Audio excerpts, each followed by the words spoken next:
What is up, everybody? It's Dr. Vibe here, host and producer of the award-winning The Dr. Vibe Show. I have hosted and produced over 2,000 epic conversations over the last 10 years. And what makes our conversations epic? We don't do interviews. We do conversations. What is up, everybody? It's Dr. Vibe here, host and producer of the award-winning Dr. Vibe Show. As always, I'd like to say you're blessed, highly favored, a magnet for miracles, and a solution for someone's problem.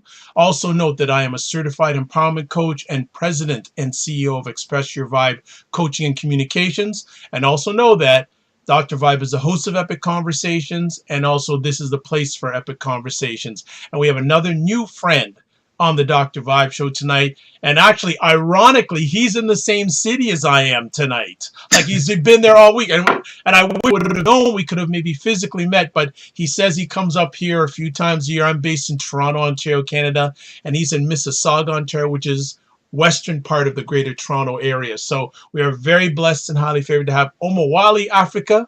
He is husband to LaToya, father to Naima and Khairi. Born and raised in Philadelphia, another Philadelphia person on the Dr. Vibe Show. I don't know what it is about Philly and Dr. Vibe, but I think if you look at the people we've had on the show, more people from Philadelphia than any other city in the world. And I've been doing this for 10 years. So there's something about Philly. There's something, well, there's a lot of good about Philly. So let me give you a little bit of his background, and then we're going to get right into it. He attended William Penn High School was a graduate of the class of 2001. Shortly after graduating, he enrolled in the Philadelphia Diversity Apprenticeship Program to pursue a career in carpentry. That's interesting. We'll have to get a little bit of background on that. Although the building trades did not provide the opportunity promised by the program, he eventually began to volunteer his time with the Men United for a Better Philadelphia as a community organizer, an advocate against gun violence. His work with Men United led to an opportunity to partner with the School District of Philadelphia during the 2005-2006 school year, and subsequent employment with the City of Philadelphia's Adolescence Violence Reduction Program. He's done a lot. Like, I'm just taking, so I'm going to jump start because he's going to share a little bit about it on the way. He is an essayist. He's currently penning his first book in an effort to raise political consciousness of his generation. But tonight, from Toronto, he's going to be talking about a really amazing article that he wrote, and it caught my attention, and I said, okay, I got to have him chat about this. The article is White America's Dirty Secret, the Fear of Black Manhood, and Why We Lynch Bad N-Word. I don't say the N-word. He may say it tonight, but I don't say it. So welcome. How are you this evening, sir? I'm doing well, Dr. Vibe. Thank you for the invite. I'm happy to be here on the show. Oh, the pleasure's mine. Thank you so much for allowing me to have you on the show while you're in Toronto. You know, that is good. So what we like to do, and before we go any further also too, if anyone has any questions live, please put them in the chat room. I know our friend here tweeted it out to enough people, and I saw enough people retweeting it. So the time is now for everyone to get into it, ask questions, because we want full engagement, and that's what the Dr. Vibe Show is all about.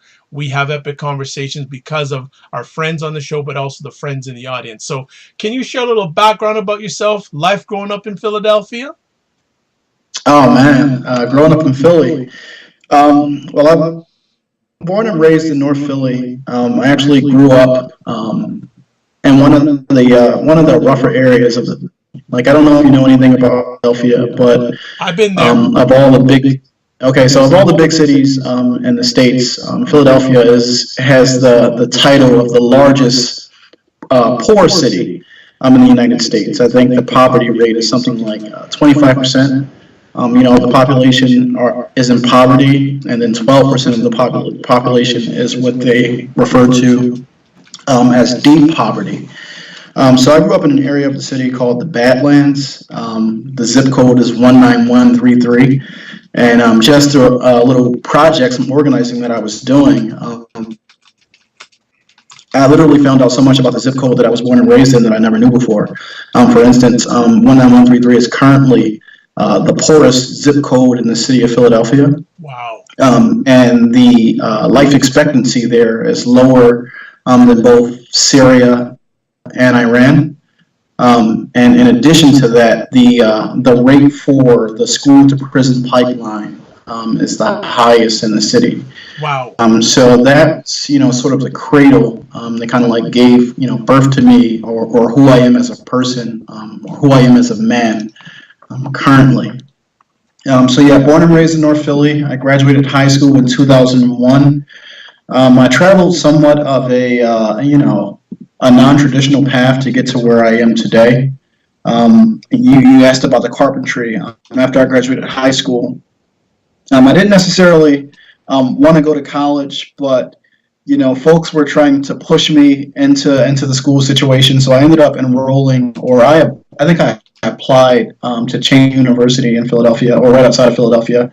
I got accepted, but I ended up getting into a little bit of trouble right after high school. So that kind of stalled my plans for college.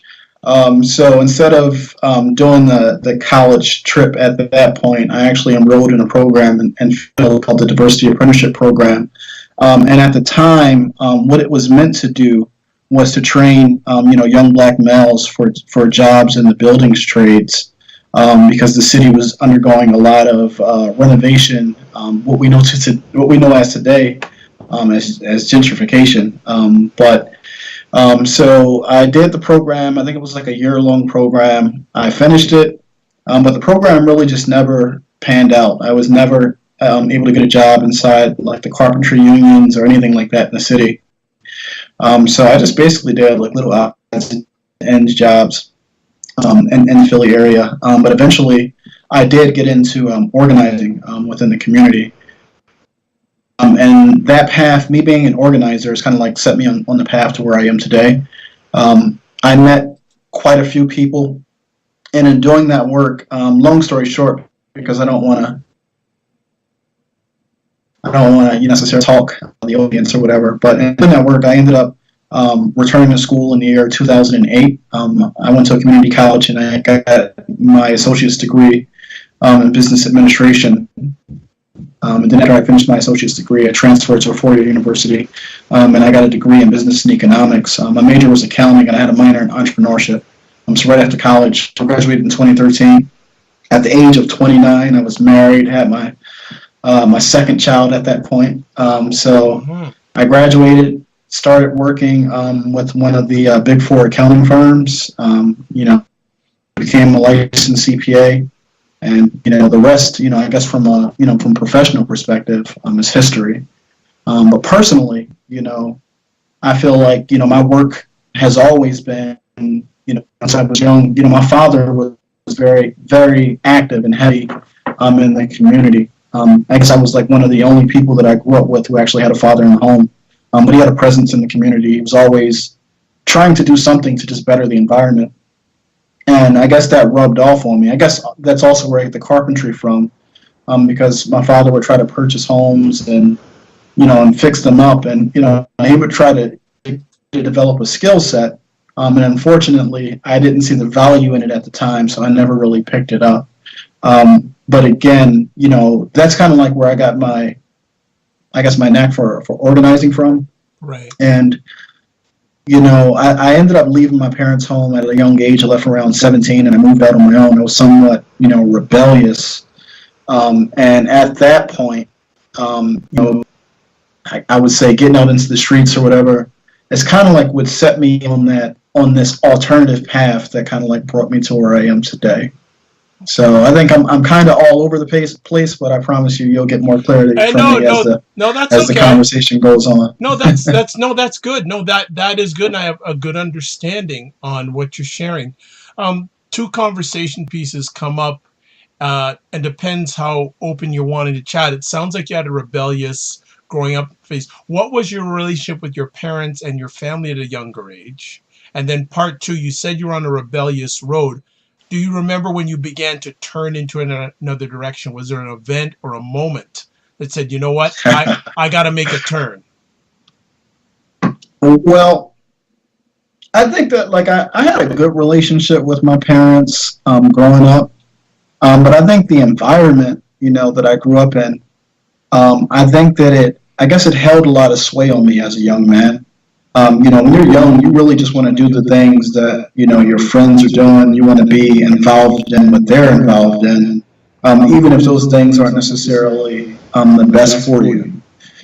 So growing up in that environment, as much as my parents tried to kind of like, put some bumpers around me so that I could stay on the path or stay on the course, it's very easy to get sidetracked and, go down the path that is completely, different than what your parents would want for you, and, as a child, you think you know everything. So, there's that conflict because you're trying to come into your own as a young adult, and your parents are trying to push you in another way, and it ends up, driving a split between you guys. And at a point when you mature and develop as a person, you're able to come back and repair that situation. But it takes some time.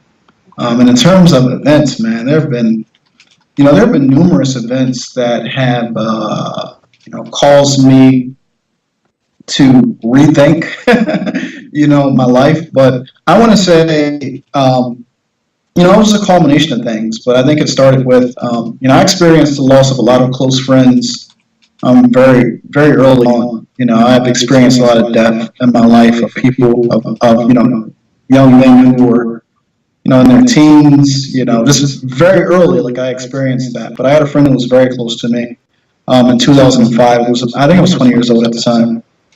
And, he had gotten murdered. And that particular murder really, it touched me a lot. I think I dealt with a lot of, emotional issues as a result of that. I dealt with a lot of depression, just a lot of darkness as a result of that situation.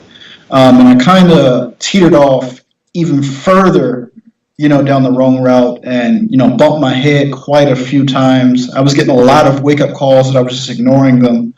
And then I would say later in 2005, my mother at the time, she had re-enrolled in school, so she was at community college. And one of her classmates was the wife of the gentleman who was the founder of Men United for a Better Philadelphia. And he was a gentleman who had did a lot of, time in prison, probably at that point, he probably did more time in prison than I had kind of lived on this earth. And, my mother asked his wife if, he would talk to me and consider, potentially being a mentor, telling me about his experiences. And I kind of came under his wing and started to work organizing, doing some of the work that he was doing, assisting in that regard. And, I still had one foot in and one foot out. I wasn't necessarily all the way on the right track. But in about 2000, in the Philly area, around the corner from where I grew up at, I was just hanging with some friends, and somebody had tried to rob me. And that experience was the culmination of other experiences. Just led to me saying, I have to,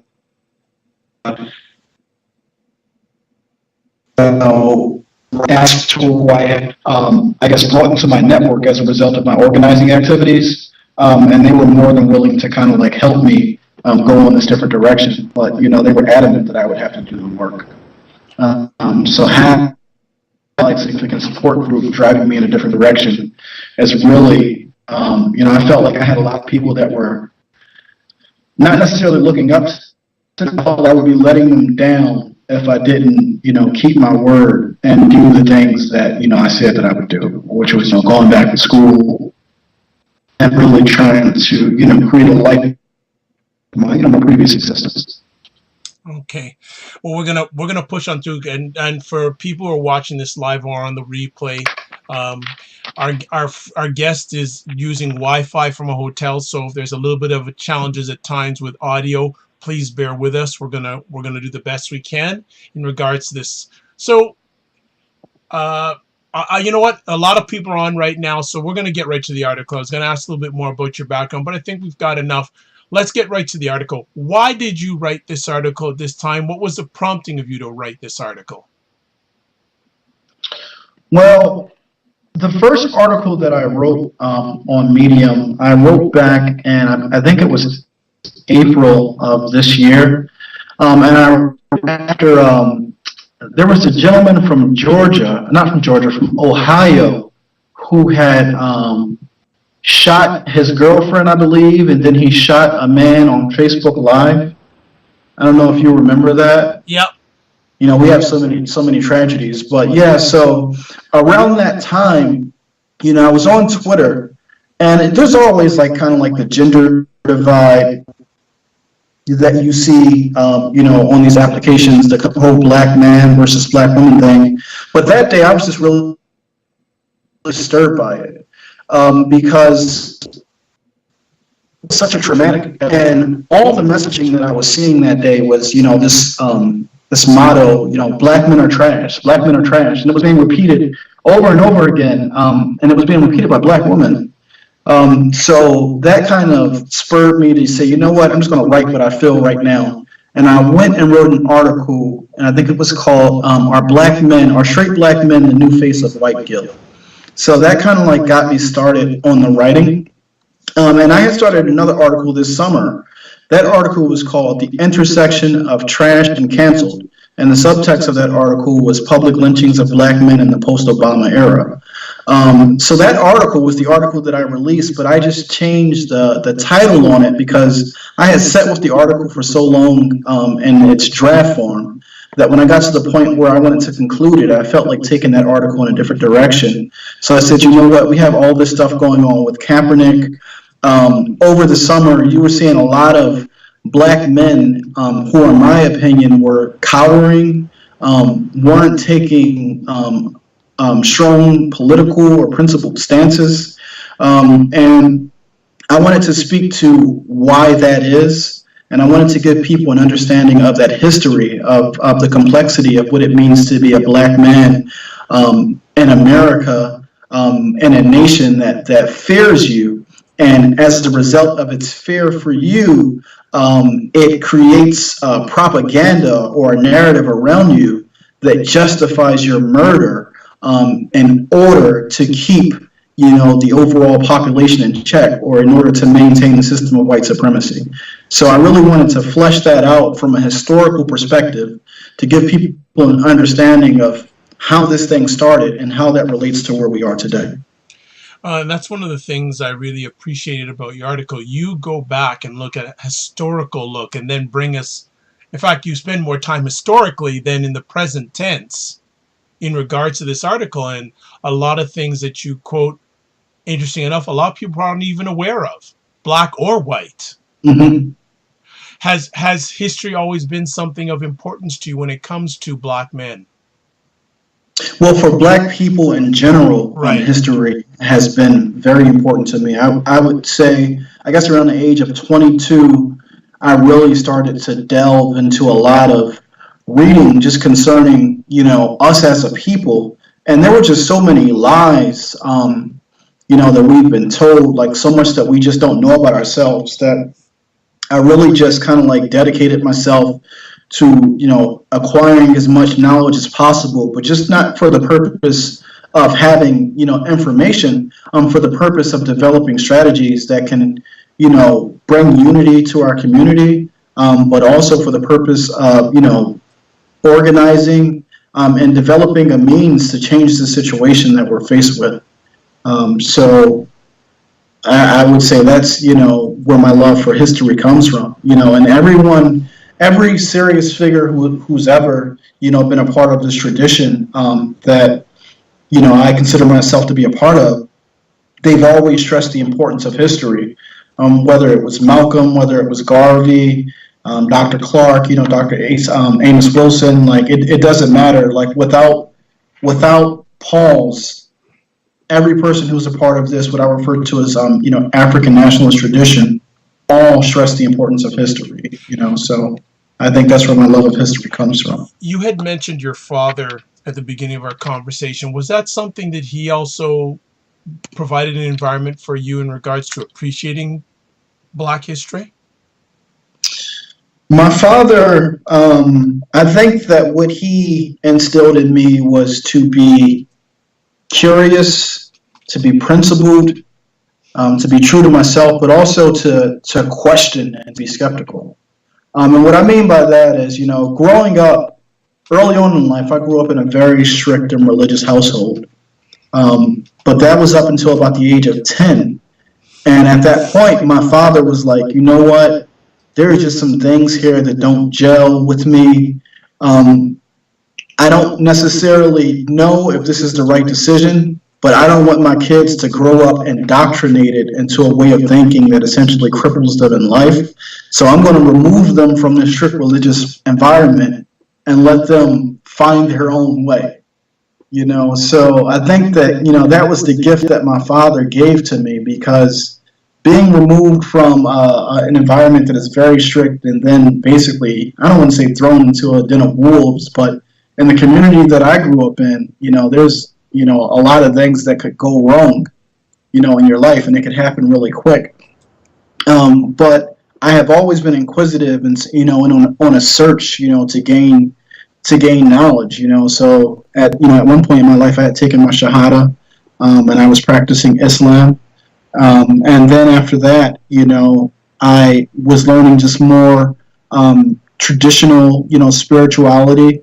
Well, not traditional, because I don't even know if traditional is the word, but, right now at this point in my life, I'm really moving back towards, African spirituality. I haven't, been initiated or anything at this point, but I feel as though that's kind of like where I'm being led from a spiritual perspective. So, and then that's another thing. I think my father gave me a strong sense of spirituality as a person. So, with all the research that you did in this article, especially historical wise, was there any things that really stood out to you or caught you by surprise, or that you didn't know?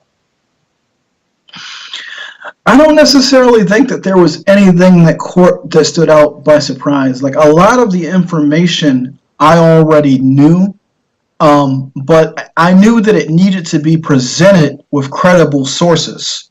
So, we have Google now. You can do a great deal of research to pull in sources that will confirm an argument. I think, and working to flesh out the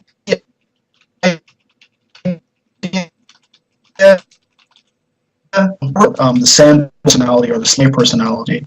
What I came to the conclusion of, and I didn't necessarily put this into writing because I didn't think it would fit in, but although the Sambo is the face of the black man's face of cooperative submission, it's also a caricature of the white psyche or the white imagination. And what I mean by that is Sambo is necessary for the white man for the sake that slavery removed the humanity from black men, or that was the goal of slavery, to strip the humanity from black men and basically turn them into, no different than an animal, a pig or an ox. But the thing is, you cannot do that to another human being without also removing your humanity. So the white man needed Sambo to survive the slave experience just as much as the black man needed Sambo to survive the slave experience, because the white man needed to believe that his own humanity remained in check. So in order to do that, he needed to believe that slavery was this benign institution, and whenever the black man smiled and was shucking and jiving, that was confirmation to the white man that, what, this thing really isn't that bad, because look at this Negro. He's happy to be in this condition. So that allowed the white man to say, what, I'm doing a really good thing here. I'm civilizing him and giving him culture and religion. So I don't know if I'm breaking up or not, but let me know if you need me to repeat anything. No, your audio is good. Your audio is good. We're getting through. We're taking it inch by inch, so your audio is good. So we're just going to keep on going like that. This is good conversation we're having here, an important conversation we're having here. Another part of the piece, and it's a conversation topic that comes out a lot on my platform, is a whole area of black males and emasculation. And you go deep into it in your article. Share what your thoughts are historically and also currently about black men and emasculation. Well, historically speaking, black manhood has always been a threat to the status quo. I like to say that, it's not possible to be both an African and a slave at the same time. Like, you're either one or the other. So being an African, I say, you still have your manhood because you still have your sense of self. And you are willing to die in order to keep that. And I think that we saw that, when the Europeans got to the continent, and tried to kidnap, Africans. The Africans fought. When they got us on the ships, we fought. When they got us here, we fought. We continued to fight until they were able to strip us of our manhood.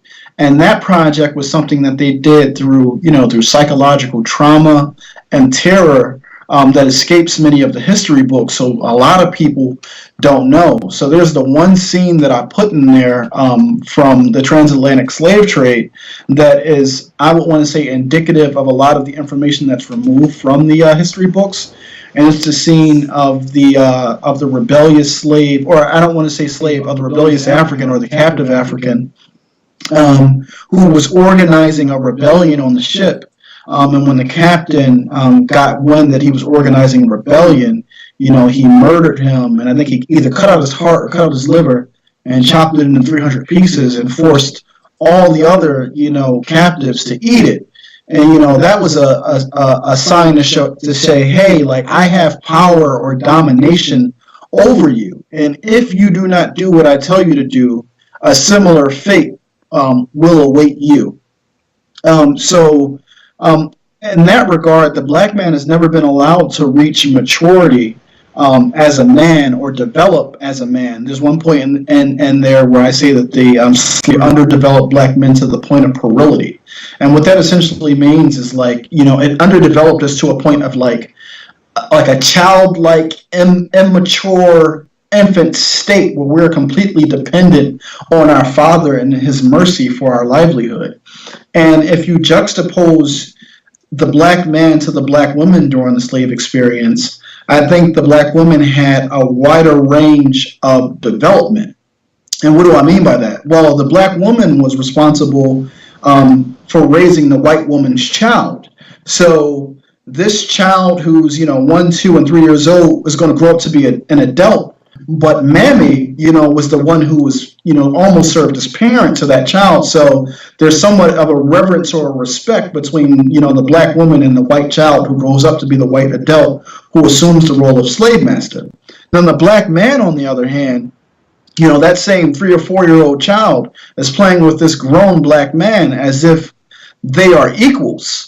The black man is, dancing and skipping and making the child laugh, and the child grows, but the child never has any reverence or respect the way that he has for the black woman. That's not given to the black man, because the black man's place is that of a child, right? And any show of manhood or making a principled stand within that condition, it'll cost you your life.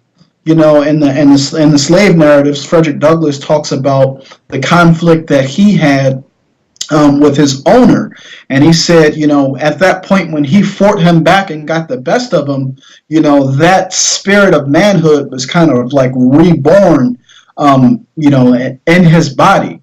And that's not to say that manhood is associated with violence or aggression, but it is associated with the will to do what's necessary to stake claim to your God-given rights as a human being.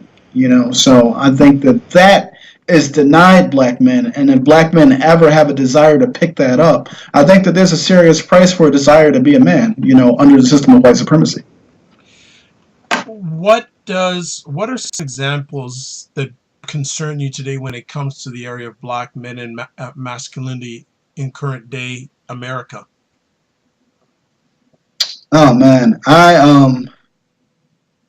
I think in current day America, I think that we are in the worst condition that we've ever been as black men. One of the people who gets discredited quite often is Dr. Frances Cress Welsing. And the reason she gets discredited is because the homosexual community has a very powerful lobby. So some of the questions that she's asking pose a lot of problems for that community. But one of the points that she raised was that not just homosexuality, but effeminate men, or effeminate men is almost it's a maladaptation to your oppression as a man. I talked about in the article how there are different typecasts or personalities that black men developed to survive the slave experience. One of them was, Nat, and these typecasts and personalities were from the white man's perspective, right? These were personalities that were developed by plantation owners, or that were documented by plantation owners. But we had Nat, who's like reference to Nat Turner. We had the trickster, who's like, the guy who's just always trying to get over on you, like outsmart the master. You had the conjurer, who they would say is like the root person, who's, always saying, that the world is going to come to an end, or, fire is going to rain down on this place. And you had Sambo, who was the guy who was just cooperative. But these new personalities that we have today, when you see a lot of these effeminate black men who are outwardly, putting on shows of feminine characteristics, I think that Dr. Frances Cress Welsing spoke. I think she spoke brilliantly on that, because there's like, you get all this messaging. You receive messaging from many different inputs, right? And we know that behavior is modified through rewards and punishments. So if I am going to punish you whenever you have a certain characteristic or trait, but I'll reward you, if you become, carefree, very effeminate, very unprincipled, I'll reward you for those things, then, psychologically or even subconsciously, you'll see black men start to pick up and move to those traits, because at the end of the day, black men just have a desire to survive. I think that black men are terrorized in the Western world, and people don't really understand our terror or our plight. And it's like, when I see these certain behaviors, I see it as a cry for help, because we truly do fear death. Imagine seeing yourself just, murdered over and over on the newsreel, and knowing that could be you at any moment. In that regard, you'll do whatever it takes to survive. So if that means, it could mean a lot of things, but I think that's a result of kind of like where we are. I don't know if I answered your question. No, there's probably some other points I can add in there, but that I think it's very important what you're sharing, and there are a number of people watching live, and we appreciate that. Then, what are your thoughts on black manhood? Like, actually, with the research that you've done, has there been any time that's been the best for black manhood in your thought process? Because you're saying right now it isn't the best at times. Was it better in the past, or has it basically been the same, just different surroundings and different environments? Dr. John Henry Clark says that the 19th century probably produced, the strongest crop of Africans that we've ever seen in the Western world.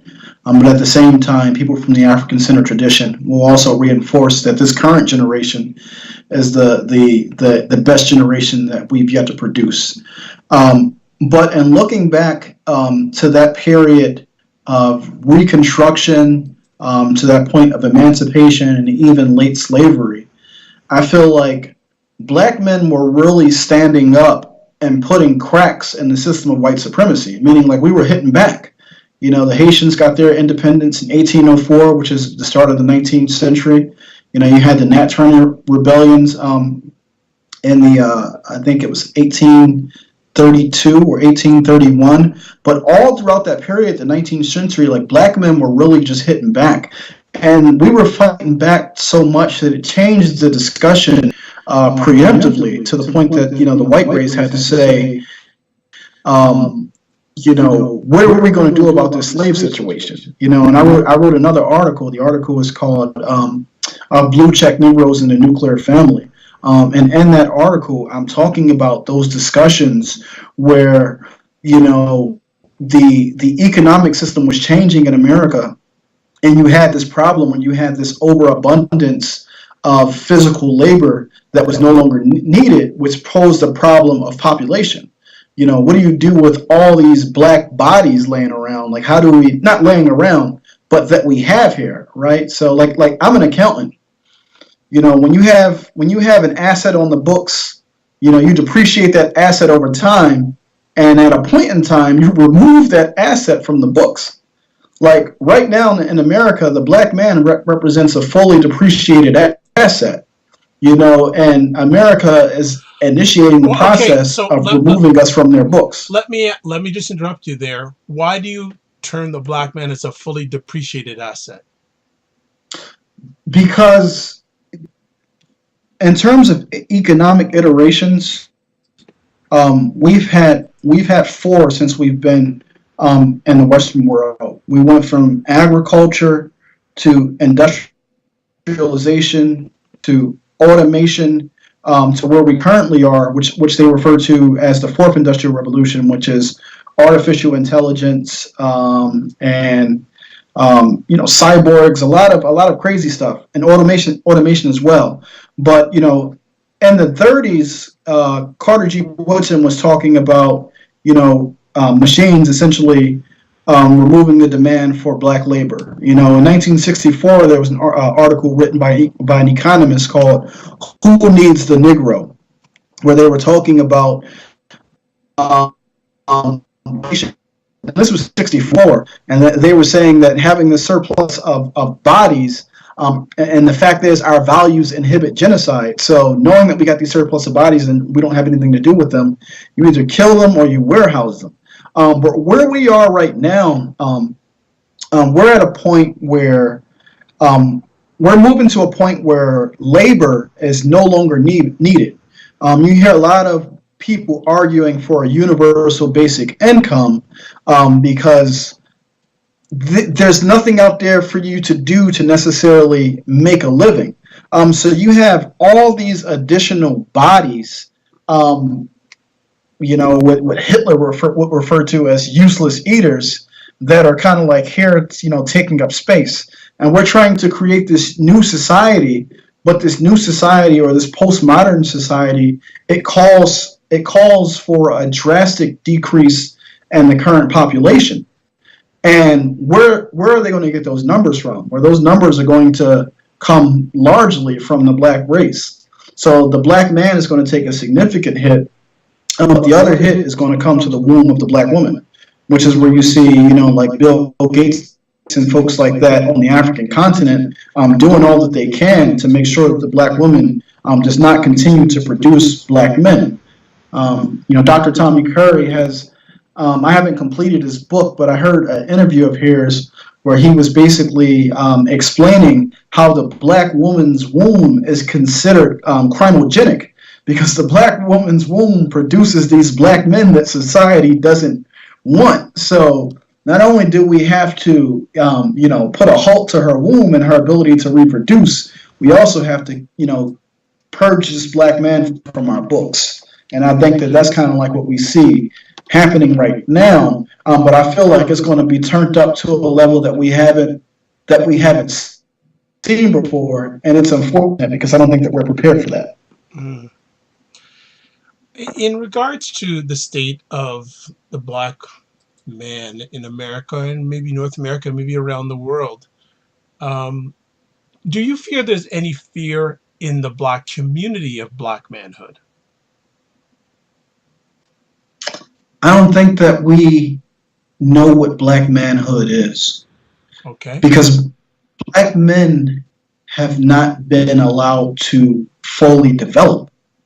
What we see, a lot of the critiques that we are making of black men right now, we're making critiques of an undeveloped man was kept emotionally and mentally suppressed by a society that fears him. So we don't understand black manhood, So a lot of the discussions that we have around black manhood are discussions that essentially just pathologize black men. Manhood is something that is honed via culture, right? Your culture teaches you what you need to be in order for your survival. But black people's culture has been subordinated to Western culture, right? And Western culture, its only desire for black men is for us to get off the earth. So if that is the desired intent of the culture, of the cultural incubator that houses us, we'll never be able to see what manhood truly is, because I think manhood has to be born from within, because what we see in white men is not the definition, nor is it the standard for manhood. I think that we have to look historically at the relationship that we've had with black women to understand what and who we need to be as black men.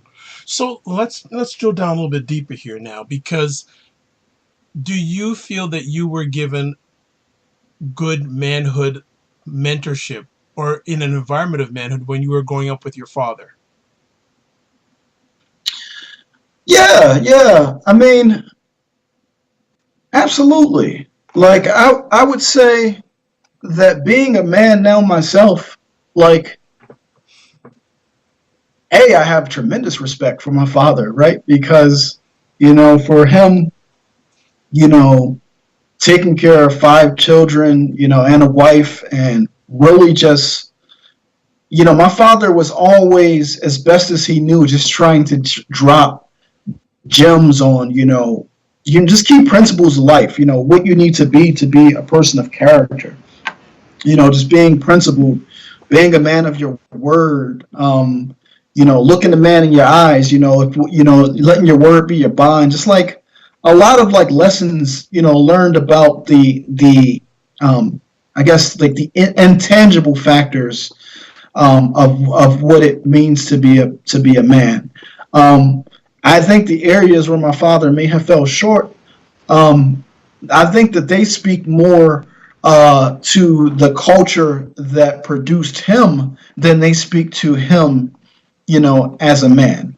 I think that given his understanding and his level of knowledge, I think that he was phenomenal as a man. But again, we're going through this process of remaking or rebirthing ourselves. So it's going to take, some work for us to get back to ideal manhood. But I don't believe that we can reach that place within a system of white supremacy that fears black manhood.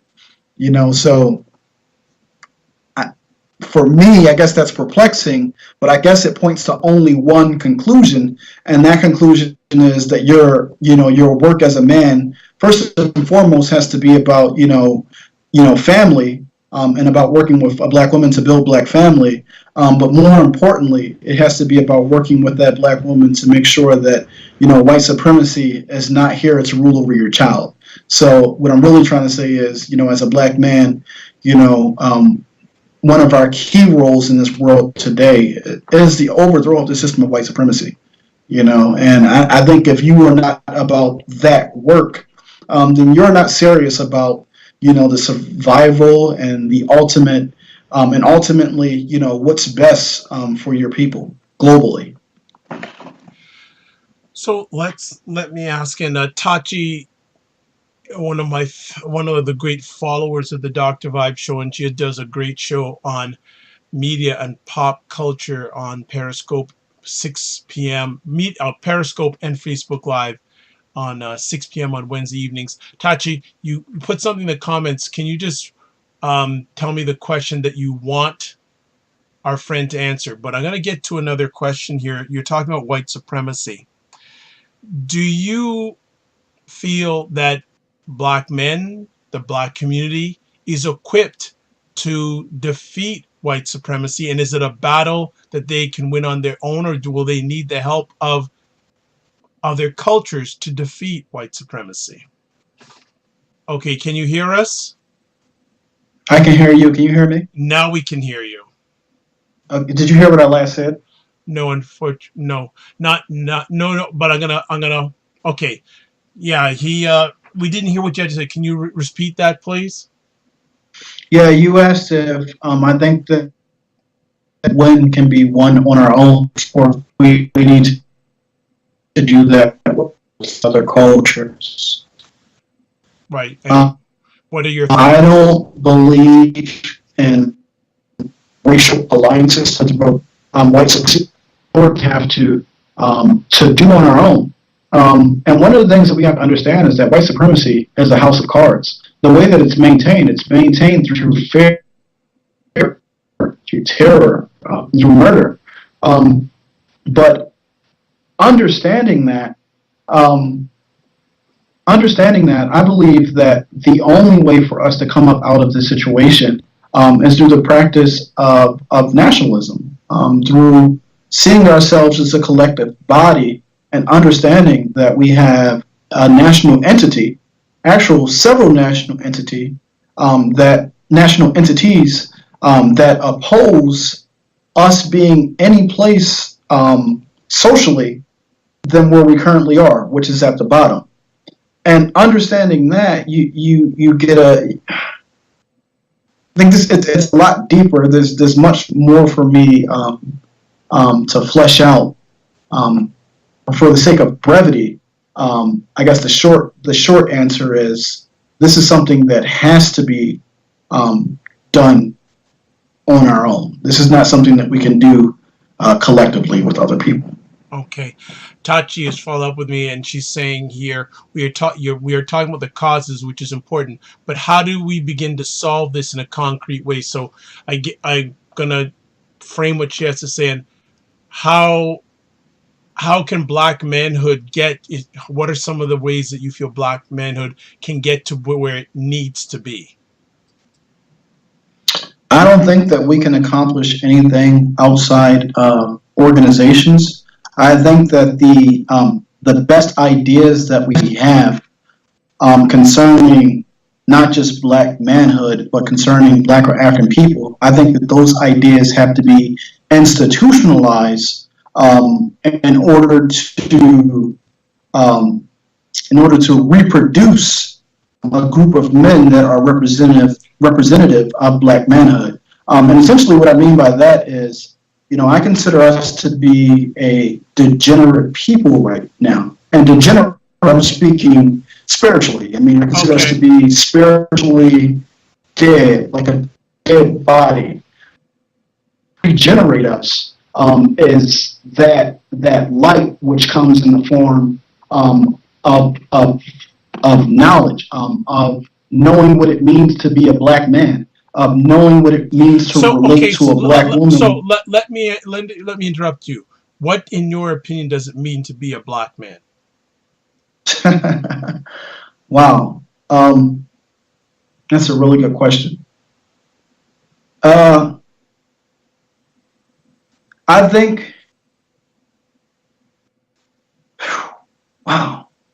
I think that oftentimes Black men are reduced to these one-dimensional beings that lack complexity.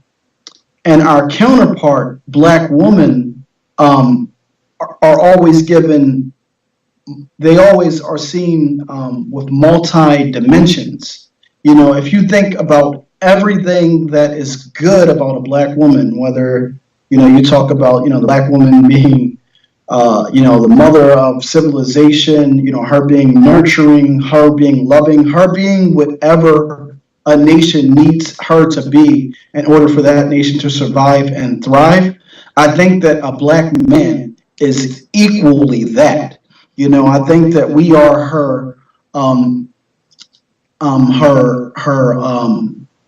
opposite. Not opposite, like I think the phrase is opposite or oppositional unity, meaning kind of like that yin and yang, like everything that she is, we complete her, and everything that we are,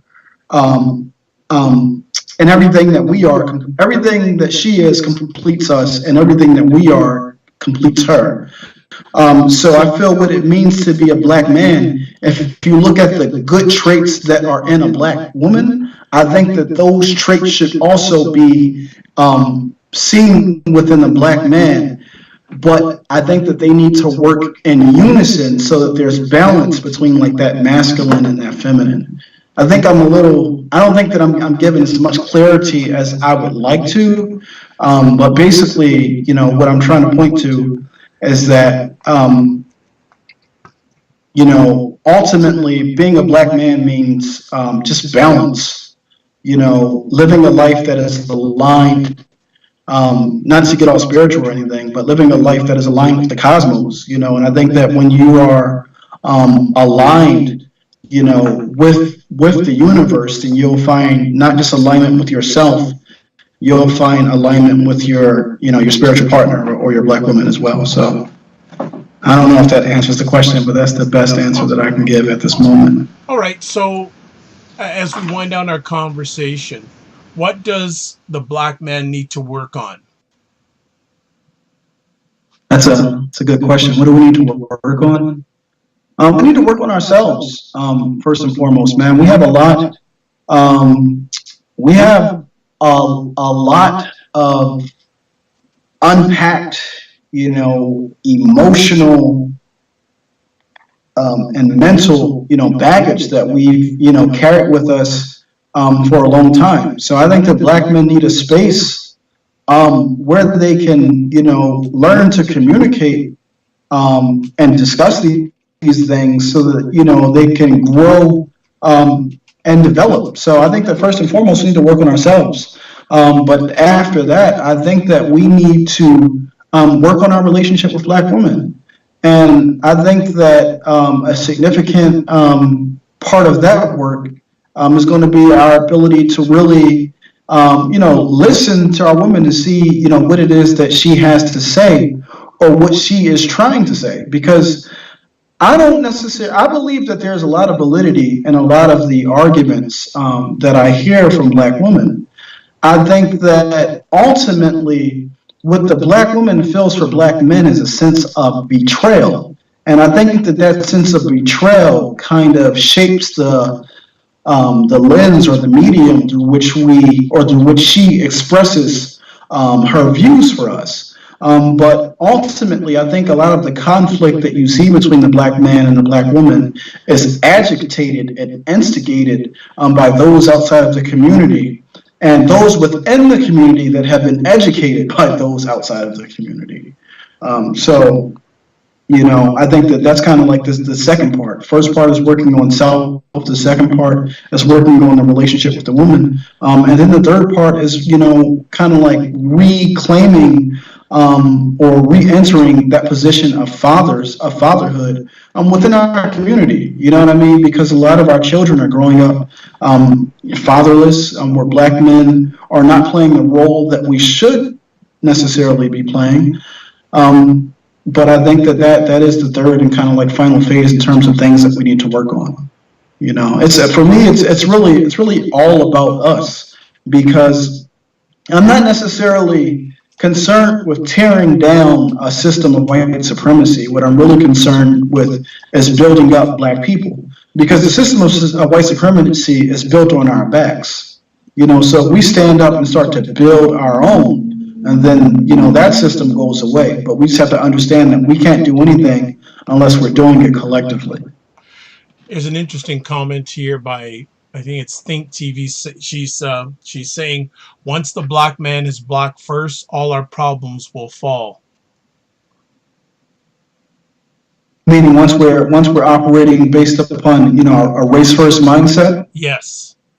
Yeah, I agree. I think that is a key prerequisite to the work that we have to do. Like if Du Bois used to talk about having a double consciousness, meaning seeing yourself through the lens of your oppressor.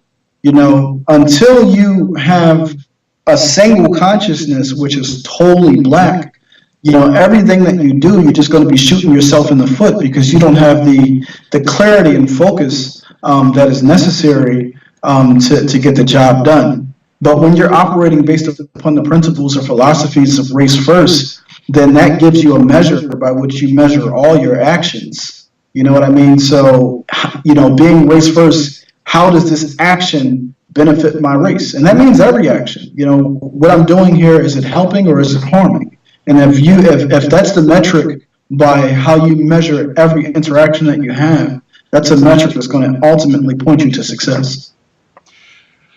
What has been the reaction to this article? For the most part, it's been all positive. People have been very thankful for me writing it. People have said that they've learned a lot. They appreciate the historical comparison. I only got one negative reaction, and ironically enough, it was from a Black woman, and she said she felt as though the article was excusing Black men and not allowing Black men to take accountability for the fact that they are, I guess, oppressors, or are victimizing people as well and subjecting people as well. So that was like the only negative argument that I got, or negative response that I got. But for the most part, they've all been positive. Just following up on that lady's comment, do you feel in any way Black men are oppressors? No, no, I don't.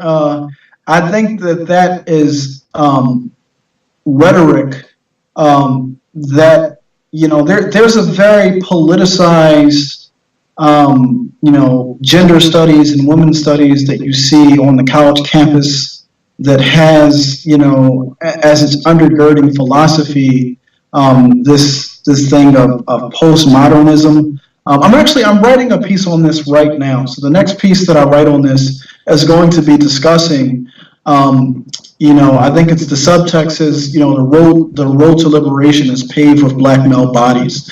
And I'm basically talking about how Black male bodies have been thrown under a bus that's being fueled by their death. And I'm really going into detail to give people an understanding of where this whole concept of Black men being oppressors comes from, and what it's meant to create. It's like Saul Alinsky, right? You gotta create a devil or an opponent by which you can build unity for your group. And if my group is this group of all Black women, the only thing that gives us the momentum, the group morale that we need is to have an enemy. And the natural enemy, well, not the natural enemy, but the easy enemy is to point to the enemy right next to you. And any energy that you throw out against Black men really only serves to bring that collective of Black women who feel that way, to help them build a tighter bond. But I'm really going to be speaking to a lot of that, like in this next article that I'm writing. And again, I'll be providing an historical analysis to give people an understanding of what this thing is all about. But no, Black men are not oppressors. I think that it's sad that sisters in our community have that perspective of Black men. Okay, so Dr. Tachi is saying, so are you saying that Black men are not oppressive? Yes, that's what I'm saying, that Black men are not oppressive. Okay. I think that Black men being underdeveloped, I think that we do harm within our community. If you look at the rates of violence between Black men and other Black men, I think that you'll see that when you can compare those rates to other communities, you'll see that those that's off the charts.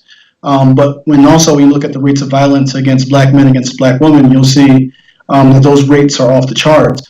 But when you control that population for elements of class, a few other factors, you see that those numbers kind of drop off. So a lot of what you see are environmental factors, and we are essentially pathologizing. I can't even say the word correctly. We are You've had a long essentially. day. You've had a long day. Yeah, I have. I've been up since 5 a.m. But we are essentially criminalizing black men for the kind of like social engineering that created their reality. Now, this is not me necessarily excusing black men, but what I'm saying is we can't ignore the environmental factors, and I guess this goes back to being race first. Like, those environmental factors are things that are created in order to foster the situation that we currently have in our community. So I don't believe that black men are oppressors, or oppressive. Well, here and there's an interesting conversation brewing here, and of course, the fact is we're beginning to wind it down, but there's now a conversation going on in the comments section. Think TV says some black men are oppressive to black women. That's very naive for you to say. And then Paul Johnson is saying black men don't have the power to oppress anybody. So two different thought process. Do you want to make a comment on either one at all?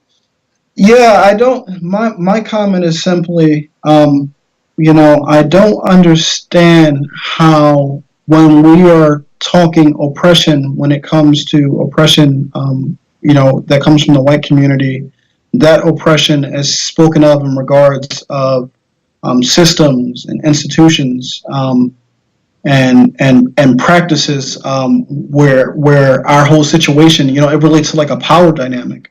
But when it comes to black men and interpersonal relationships, like, we are creating interpersonal, one-on-one conflicts. We are equating those to the sameness of the same oppression that you were saying that the white community is given to our race or whatever. Like, that's just logic that I don't agree with. But I understand like the agenda, behind that logic, but I don't necessarily agree with it. I think I'll do a better job of kind of tackling it, through my writing, so.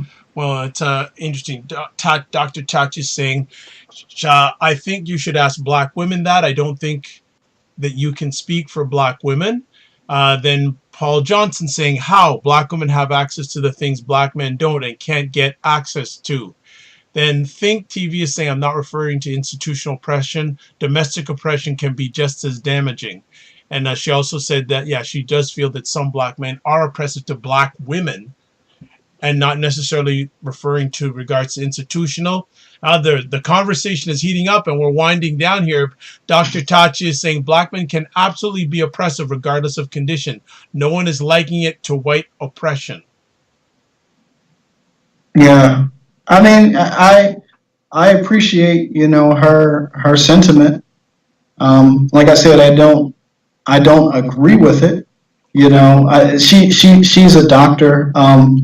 There are some doctors who I think are a lot more qualified than I am to speak on this. Like me, I'm an essayist, right? I look at the situation, in our community, and I use a lot of history, analogies and examples to tell a story. And I tell that story with the desire to motivate people in our community to make change and to work together collectively to change our situation. But there are doctors, like, I don't know if she's familiar with Dr. Tommy Curry or Dr. I am familiar with Dr. Curry. I've had him on my platform a number of times. The book, the book, The Man Not. Yeah, I think they make brilliant academic and scholarly arguments that completely debunk, that myth of black male oppression. So I would love to see, intersectional theorists engage in that level of debate, at the collegiate level or at the academic level with somebody like a Dr. Tommy Curry or Dr. T. Hassan Johnson. But what we've seen, or at least what it looks like from the outside, is people tend to avoid their writings because they don't want to engage them, because I feel like it'll poke way too many holes in their argument. So people are hoping that if they don't shine any light on those arguments, then those arguments will go away. Okay, I'm just keeping up with the comments here, because it's getting very, very good commentaries going on. Sarita Douglas, long time no see or hear from Ms. Douglas. Thanks so much for joining us. She's saying, if you are a black man and you want to control where your woman goes, who her friends are, and who she talks to, you are oppressive. And there are lots of black men like that.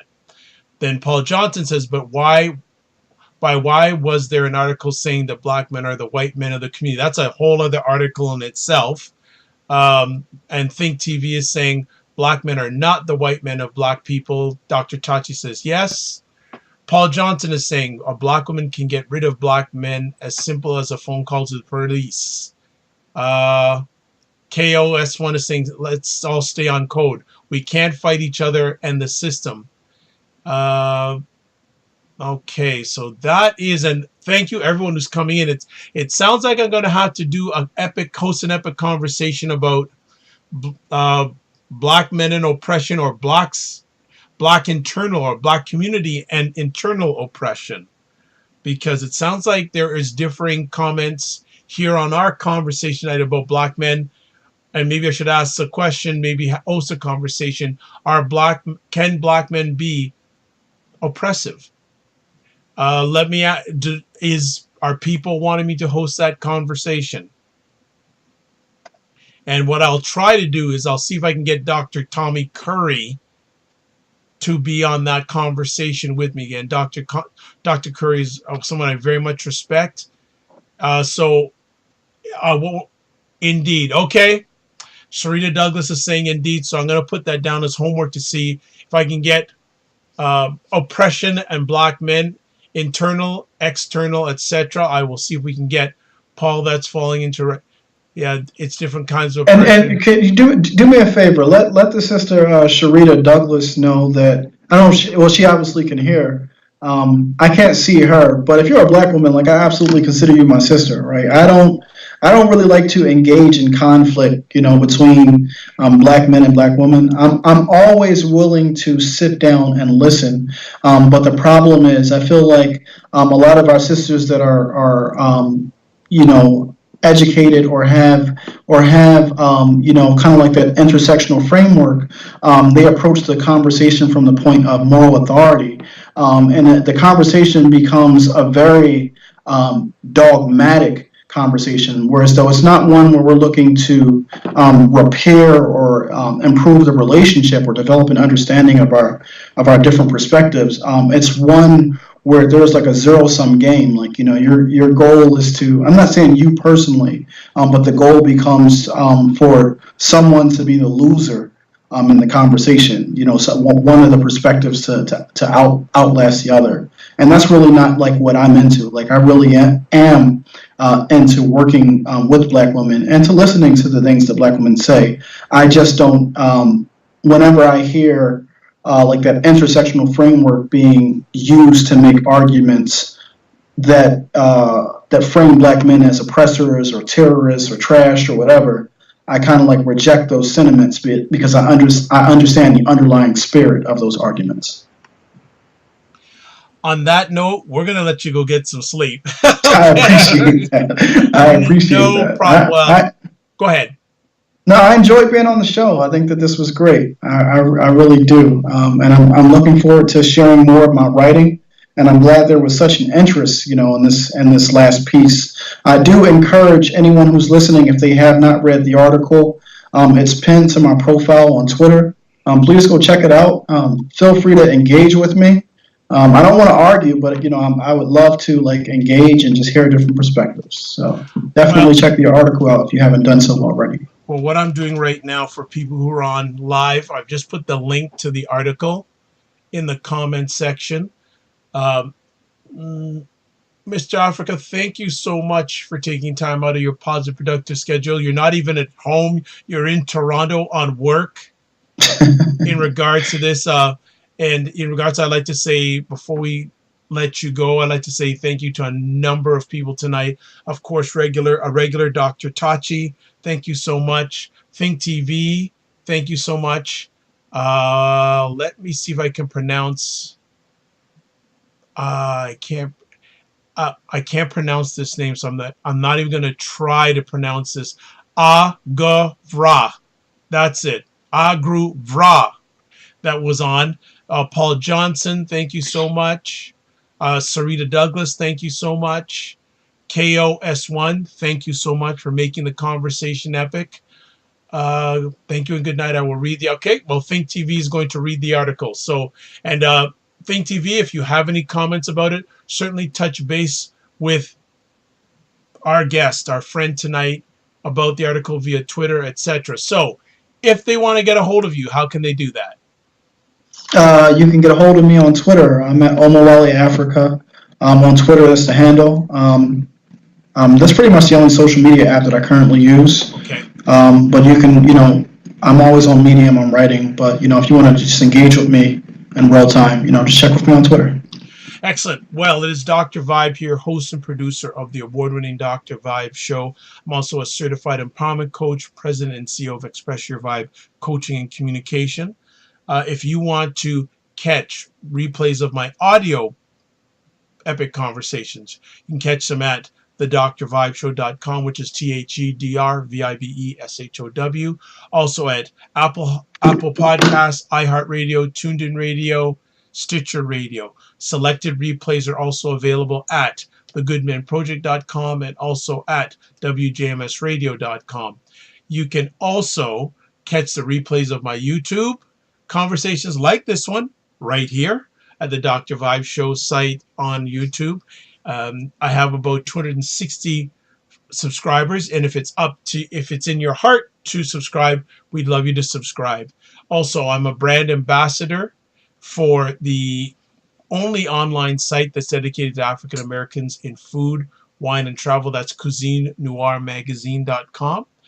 And also, I had mentioned I'm a certified empowerment coach. If you'd like a complimentary 30-minute empowerment session, please reach out to me on Twitter at drvibeshow, email address dr@thedrvibeshow.com, or you can go to my website address thedrvibeshow.com and click on the link to the contact page. I'd like to thank everyone who stopped by, and also to Sarita Douglas. It's been too long. Thank you so much. Now, 3 last things I'd like to say. First, live your life as a dream. If you can dream it, you can make it. Also, sometimes you have to get smaller to get stronger. And finally, God bless, peace be well, keep the faith, and we will catch you soon. Thanks for everyone who stopped by tonight. And I will reach out to Dr. Tommy Khairi, to see if he'll come on again on my platform to talk about can black men oppressors or oppressed? That will be the title of the conversation. So thanks so much for stopping by. We will catch you soon. God bless. Good night.